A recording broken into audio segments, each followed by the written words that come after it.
The more you study SAT grammar questions, the easier it will get to recognize exactly what rule they are testing just based on the choices. I can tell, I've seen a million questions like this before. This is absolutely about appositives. And my main rule here, there are weird exceptions occasionally, but the main rule is if the definition comes before the term, then we have no commas. But if the term comes before the definition, then we have 2 commas.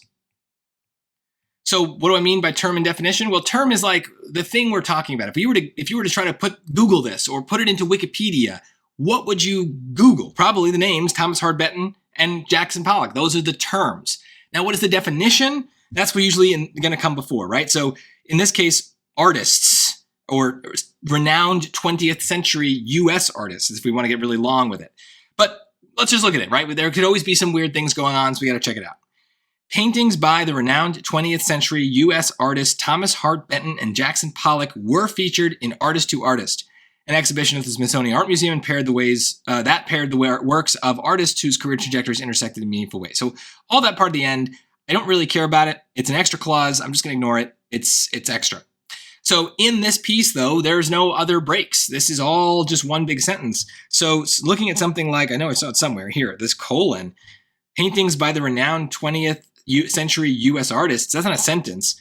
So we can't do the colon.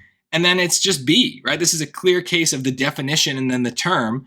The definition, like I said, starts a little earlier, and the term is now 2 people, but it's the same idea. We're defining Thomas Hart Benton and Jackson Pollock as renowned 20th century U.S. artists. Ugh, that's such a mouthful. That's the whole thing, though, is they're trying to distract you with so many words that you lose track of it. But by identifying the rule early on, it's pretty obvious that that's the right answer.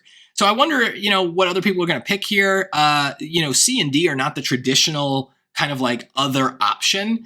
Normally, I would expect to see a 2 comma option. I'm not seeing one. So I don't really know. Maybe they're just hoping you get overwhelmed by the length of this thing and just want another comma. But the rule is clear here. These people's names are essential to the sentence, and the title that comes before their names, what I call the definition, is just kind of flowing right into their names. So comma is a break in the sentence. There's no breaks there, so no need for a comma.